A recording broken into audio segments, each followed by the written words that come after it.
혹시 우리 아이 학생부에 학교 폭력이라는 이 네 글자가 찍힌다면 와, 정말 생각만 해도 눈앞이 캄캄해지시죠.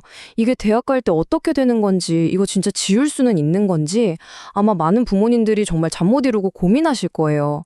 그래서 오늘 좀 복잡해 보일 수 있는 실제 대법원 판례를 가지고요. 아주 쉽고 명쾌하게 그 해답을 딱 찾아드리겠습니다.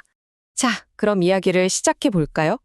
이 문제를 제대로 알려면요. 먼저 한 평범한 고등학생, 민희, 그리고 그 어머니의 이야기부터 들어봐야 해요. 같이 한번 들어가 보시죠. 이 민이라는 친구 사실 누구보다 착실한 학생이었거든요. 그런데 살다 보면 그럴 수 있잖아요. 친구랑 크게 한번 다툰 거예요. 근데 그게 결국 학폭위까지 가서 징계를 받게 된 거죠. 근데 정말 무서운 건 징계 그 자체가 아니었어요. 바로 이 일이 평생 따라다닐 수 있는 생기부, 즉 학교생활 기록부에 남는다는 거. 이게 대학 입시랑 바로 연결되니까요. 그 공포가 정말 어마어마했던 거죠. 어머니는 정말 절망적이었겠죠. 바로 그때 귀가 번쩍 뜨이는 소문이 들려온 겁니다.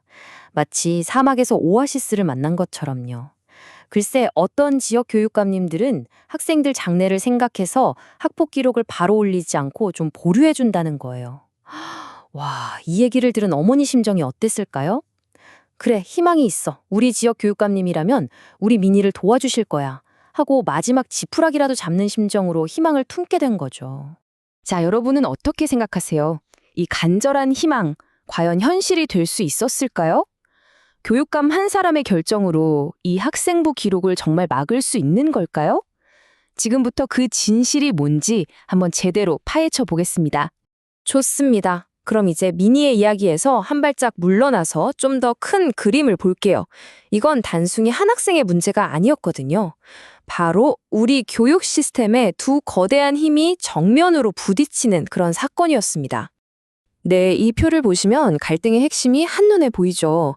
자, 한쪽엔 중앙정부, 그러니까 교육부가 있습니다. 여기서는 규정은 규정이다, 모든 징계, 즉시 기록해, 이렇게 강하게 나오는 거고요. 반대편에는 일부 지역 교육감들이 있어요. 이분들 생각은 다른 거죠. 아니, 한 번의 실수로 애들 인생에 주홍글씨를 새길 순 없다. 이러면서 기록을 좀 미루자. 이렇게 맞선 겁니다. 팽팽하죠? 상황이 이렇게 되니까 교육부가 아주 강력한 카드를 꺼내댑니다. 바로 직무이행 명령이라는 건데요. 쉽게 말해 내 말대로 해 하고 명령을 내린 거죠. 그러자 교육감들이 가만히 있었을까요? 아니죠. 이건 우리 권한 침해야. 지방 교육의 자율성을 무시하는 거다 하면서 정면으로 맞서 싸우기 시작합니다. 결국 이 싸움이 어디까지 가느냐? 네, 대법원까지 갑니다.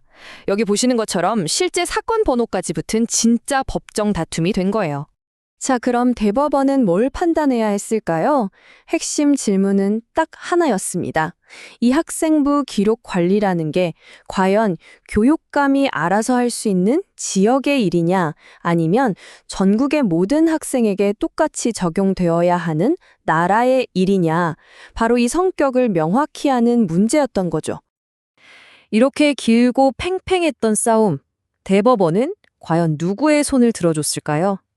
그 명쾌한 최종 판결, 지금 바로 공개합니다. 결론부터 딱 말씀드릴게요. 대법원은 교육부의 손을 들어줬습니다. 다시 말해서 교육감에게는 학교폭력 기록을 마음대로 보류하거나 거부할 권한이 없다는 겁니다. 민희 어머니가 가졌던 그 마지막 희망이 결국 법이라는 현실 앞에서 무너지는 순간이었죠.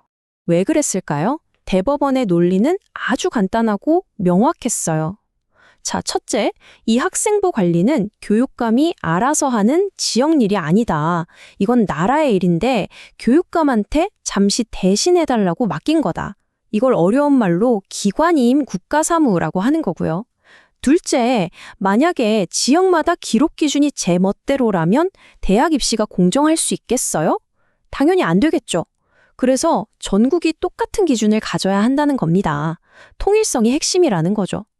그리고 마지막으로 그렇기 때문에 규칙대로 하세요라고 한 교육부 장관의 명령은 당연히 정당한 거다. 이렇게 딱 정리한 겁니다. 아주 논리적이죠?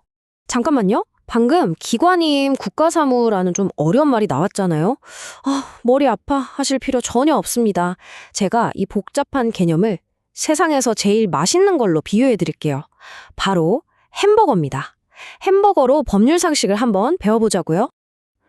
일단 교과서적인 정의는 이렇습니다. 원래는 중앙정부, 즉 나라의 일인데 지방 기관장한테 이 일은 당신이 좀 맡아서 처리해 주세요 하고 위임한 사무라는 뜻이에요. 당연히 일을 시킨 사람, 그러니까 중앙정부 말을 잘 들어야겠죠? 근데 이렇게 말하면 아직도 좀 어렵죠? 좋아요. 그럼 우리 모두가 아는 걸로 가봅시다. 전국의 지점이 쫙 깔려있는 아주 유명한 햄버거 프랜차이즈 한번 상상해 보세요. 이 비유 정말 기가 막히지 않나요? 복잡한 국가 시스템이 햄버거 가게랑 구조가 완전히 똑같아요. 보세요. 교육부는 뭐다? 바로 본사입니다. 전국 매장의 맛을 책임지는 곳이죠. 그럼 각 지역 교육감은? 그렇죠. 지점장입니다. 본사 지침에 따라 햄버거를 만들어야 하는 사람. 그리고 제일 중요한 학생부 기재 지침. 이건 뭘까요? 바로 전국의 모든 지점에서 똑같이 지켜야 하는 공통 레시피인 겁니다. 패티는 꼭 3분 굽기 같은 절대적인 규칙인 거죠. 자, 한번 상상해 보세요. 서울의 어떤 지점장님이 우리 동네 사람들은 레어를 좋아해 하면서 본사 레시피를 무시하고 패티를 막 1분만 구워서 팔아요. 그럼 어떻게 될까요? 그 순간 그건 더 이상 그 브랜드의 햄버거가 아니게 되는 겁니다.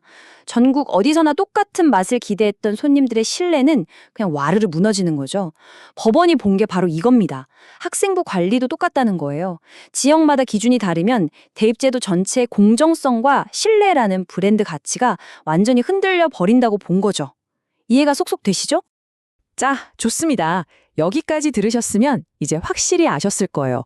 교육감님이 어떻게 해주시겠지 하는 막연한 기대는 통하지 않는다는 걸요. 그럼 이제 진짜 중요한 질문이 남습니다. 그래서 우린 뭘 해야 하는가? 지금부턴 감정은 잠시 접어두고 아주 현실적이고 냉철한 전략에 대해 이야기해 보겠습니다. 여기서 가장 중요한 건 타이밍입니다.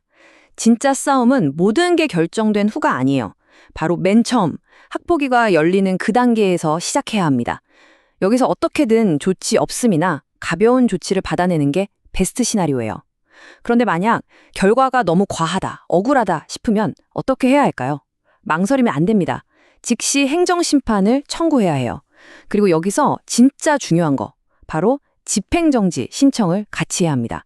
이게 뭐냐면 심판 결과가 나올 때까지 학생부 기록을 일시정지 시키는 아주 강력한 카드예요. 시간을 벌어주는 핵심 열쇠죠. 그리고 혹시라도 정말 어쩔 수 없이 기록이 남게 되더라도 끝은 아닙니다. 우리 아이가 진심으로 반성하고 노력했다면 졸업할 때 이 기록을 지워달라고 심의를 받을 수 있는 졸업시 삭제 제도라는 마지막 기회도 있다는 거 꼭 기억해 두세요. 자, 오늘 이야기의 결론입니다. 결국 중요한 건 카더라 통신이나 막연한 기대에 의존하는 게 아니라는 거죠. 대신에 이 법적인 절차가 어떻게 돌아가는지 냉철하게 이해하고 단계별로 전략을 세워서 대응하는 지혜가 필요합니다. 결국 이런 상황에서는 법을 아는 것이 진짜 힘이 됩니다. 오늘 제가 정리해드린 이 내용이 혹시나 비슷한 일로 막막해하고 계실 분들께 어두운 밤바다의 등대처럼 현실적인 길잡이가 되어드렸으면 좋겠습니다.